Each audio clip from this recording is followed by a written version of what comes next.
जय जवान जय किसान, ये नारा 1965 से हर भारतीय ने सुना ही होगा। पर आज का वीडियो देखने के बाद शायद आप इस नारे को गलत मानोगे। वरना आप ही सोचो, पाकिस्तान के एक रिटायर्ड ऑफिसर की वैल्यू बिलियंस ऑफ डॉलर्स की, और 25 साल की सर्विस के बाद एक इंडियन रिटायर्ड सोल्जर को वॉचमैन की नौकरी।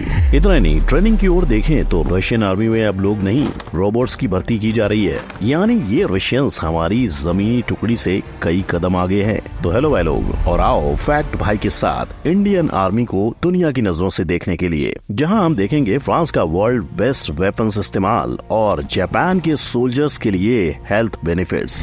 क्या लगता है, जब इन देशों के मुकाबले इंडियन आर्मी उतरेगी तो जीत का झंडा लहरा पाएगी? आइए जानते हैं। नंबर 1, चाइना से बढ़कर कौन? मेरा वजूद मेरा तिरंगा लहराता रहे तो मैं हंसकर शहीदी चढ़ जाऊंगा। भारत का हर जवान बेटा यही सोच रखता है, तभी तो भारत के पास दुनिया की दूसरी सबसे ज्यादा बड़ी डिफेंस आर्मी है। गिनती में जोड़े तो भारत की आर्मी, नेवी और एयरफोर्स में कुल 14 लाख एक्टिव सोल्जर्स हैं, और रिजर्व यानी पार्ट टाइम मिलिट्री और फुल टाइम सिविल डिफेंस देने वालों की गिनती 10 लाख है। इस बड़े नंबर के चलते हमारी मिलिट्री ने इंडिया को दूसरा रैंक दिलवाया है। हालांकि अगर इंडिया को सबसे बड़ी मिलिट्री का रैंक चाहिए तो हमें डायरेक्ट इस गिनती को दोगुना करना पड़ेगा, क्योंकि नंबर 1 पर खड़ी आर्मी और किसी की नहीं पर चाइना की है, जिसके एक्टिव सोल्जर्स की गिनती 20 लाख से ज्यादा है और रिजर्व की 5 लाख से, जिन्हें चाइना ने 5 हिस्सों में बांट रखा है। पर इंटरेस्टिंग फैक्ट ये है कि चाइना जब भी चाहे अपनी गिनती दुगनी कर सकता है। जी हाँ, चाइनीज लॉ के मुताबिक हर 18 साल के मेल को मिलिट्री के लिए रजिस्टर करना कंपलसरी है, जो यूँ तो रजिस्ट्रेशन के बाद अपना मनचाहा काम कर सकता है, क्योंकि गवर्नमेंट पीस टाइम में उन्हें बस बैकअप के रूप में देखती है। पर अगर आगे चलकर वॉर हुई तो डिफेंस इन सभी लोगों को मिलिट्री बैकअप, बोले तो न्यू रिक्रूट के तौर पे इस्तेमाल कर सकती है। नंबर 2, ट्रेनिंग होगी ना दोबारा।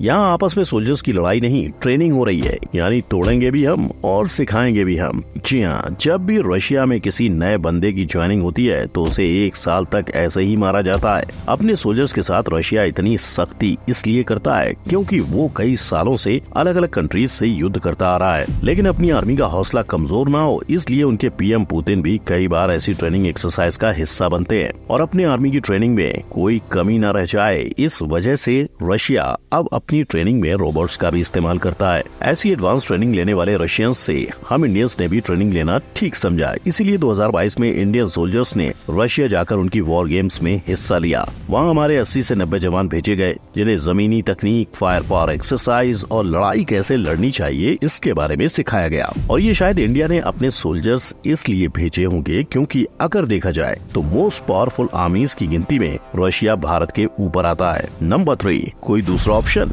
भाई लोग, बीटीएस किस लिए फेमस हुए? अपने लुक से, अपने सिंगिंग से, या फिर बंदूक चलाने की वजह से? आपको अटपटा लग रहा है ये सवाल? साउथ कोरियंस के लिए बिल्कुल आम बात है। यानी अब ये लोग बीटीएस आर्मी से बीटीएस इन आर्मी हो गए। बीटीएस का जिन 2022 में आर्मी में भर्ती हुआ, जे होप ने 2023 में एंट्री मारी, फिर सुगा, RM और वी गए, और आखिर में जंगकुक और जिमिन का नाम सामने आया। ये सब इसलिए क्योंकि कोरिया के अंदर ये कानून है कि आपको 18 से 21 महीने मिलिट्री में बिताने होंगे। मतलब पक्का आज बीटीएस के मेंबर्स का कहना होगा कि किसी दिन उठा करती थी ये कलम नए गानों के लिए, अब तो इन हाथों में बस बंदूकों के बारूद के निशान नजर आ रहे हैं। मगर क्या यही हाल हमारे यहाँ भी है? बिल्कुल नहीं। अगर आप भारत की आर्मी में दाखिल होना चाहते हैं तो आपकी उम्र 18 साल होनी चाहिए, आपको 12वीं में 50% मार्क्स होने चाहिए, और सिर्फ सिंगल लौंडे ही आर्मी का एग्जाम दे सकते हैं। वैसे देखा जाए तो आप भी सिंगल ही हो, राइट? तो क्या ख्याल है, फॉर्म भरा जाए? नंबर 4, आर या पार। ये ऑफिसर उस जवान की कहानी सुना रहा है जिसके पेट में दुश्मन से लड़ते वक्त एक बेसबॉल जितना बड़ा होल हो गया था। Small holes on the left side,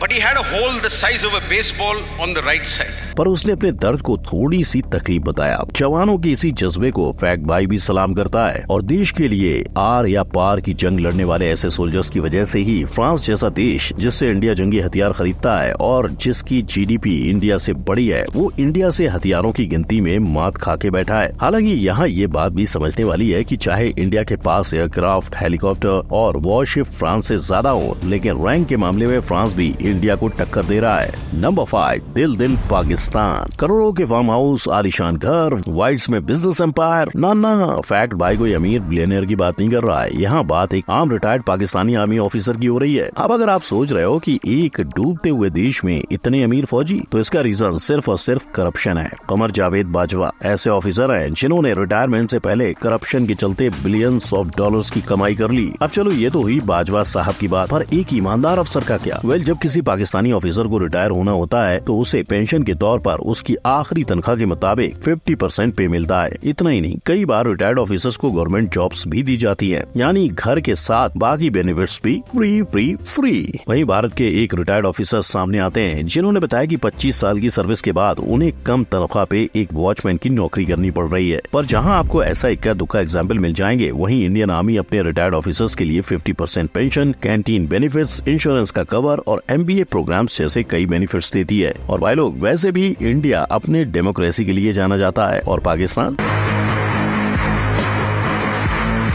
number 6, USA झुकेगा नहीं। डिफेंस का बजट ऐसा बनाओ कि 4 देशों की GDP कम पड़ जाए। शायद यही सोचकर USA ने अपनी मिलिट्री को $816 बिलियन का बजट दिया होगा, जो पाकिस्तान, यूक्रेन, ओमान और श्रीलंका की GDP एक करने के बाद भी ज्यादा है। और ये पूरा बजट US डिफेंस सिर्फ 13 लाख एक्टिव सोल्जर्स, करीबन 8 लाख रिजर्व सोल्जर्स और अपनी वेपनरी पर खर्च करता है।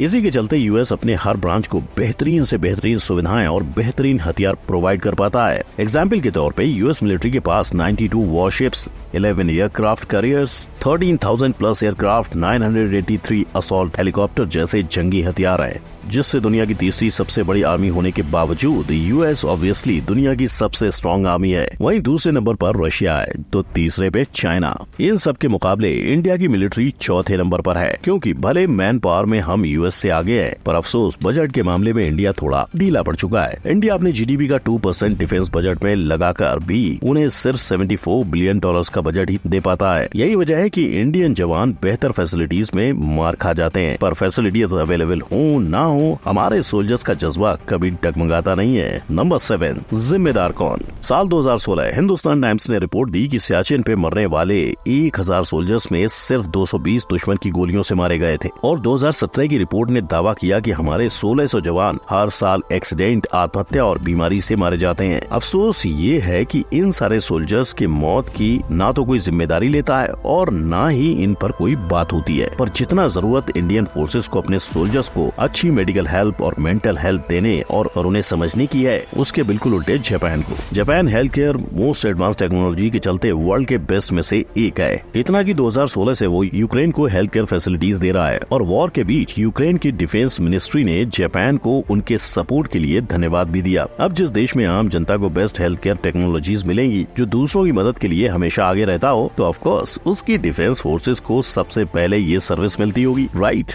नंबर 8, 4 बज गए। ये है रियल आर्मी का सेलिब्रेशन और ये है रियल आर्मी का सेलिब्रेशन। इस सेलिब्रेशन का हिस्सा हर वो जवान बन सकता है जिसने हाल ही में इंडियन आर्मी एकेडमी से ट्रेनिंग हासिल की हो, लेकिन इसके लिए उसे एक लेडी पार्टनर की जरूरत होती है, जिससे कि जवान की आखिरी टेस्ट जेंटलमैन टेस्ट ली जा सके। इसके अलावा भी इंडियन आर्मी में एक पार्टी होती है जिसे बड़ा खाना कहा जाता है, जहाँ सारे सोल्जर्स एक साथ मिलकर डिनर करते हैं। अब इससे हर सोल्जर जो कि जंगे मैदान पे अपना पसीना बहाता है, उसे एक आम जिंदगी जीने का भी मौका मिल जाता है। ऐसी बॉल पार्टी यूके के आर्मीज की भी होती है, जिनका मकसद होता है कि एकेडमी से पास हुए कैडेट्स अपनी पूरी हुई ट्रेनिंग का जश्न मना सकें। इसके साथ साथ ब्रिटिश आर्मी उनके सोल्जर्स की मेंटल हेल्थ तंदुरुस्त रखने के लिए स्पोर्ट्स का भी सहारा लेती है, जैसे कि क्रिकेट खेलना। इनफैक्ट आज ब्रिटिश आर्मी की एक क्रिकेट टीम भी है। मतलब पहले सरहद पर दुश्मनों के छक्के छुड़ाओ और फिर लौट कर क्रिकेट में भी वैसा ही करो। तो भाई लोग, अपनी आर्मी को मजबूत बनाने के लिए हर दूसरी कंट्री ने जोर लगाया है, लेकिन कहते हैं ना कि सबसे आगे होंगे हिंदुस्तानी। और जहाँ तक हमारे जवान की बात है, तो इस आई बटन पर क्लिक करके जानिए कि कैसे इंडियन आर्मी का डाइट तैयार होता है। वीडियो अच्छा लगा हो तो लाइक, कमेंट, शेयर और सब्सक्राइब करिए। मिलते हैं अगले वीडियो में। जय हिंद।